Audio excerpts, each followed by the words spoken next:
கோழியை பாரு காலையில் விழிக்கும், குருவியை பாரு சோம்பலை பழிக்கும், காக்கையை பாரு கூடி பிழைக்கும், காக்கையை பாரு கூடி பிழைக்கும், நம்மையும் பாரு நாடே சிரிக்கும்.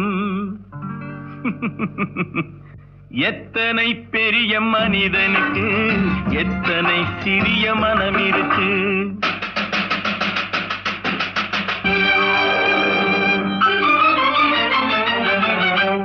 தனக்கொரு கொள்கை அதற்கொரு தலைவன், தனக்கொரு பாதை அதற்கொரு பயணம், தனக்கொரு கொள்கை அதற்கொரு தலைவன், தனக்கொரு பாதை அதற்கொரு பயணம்,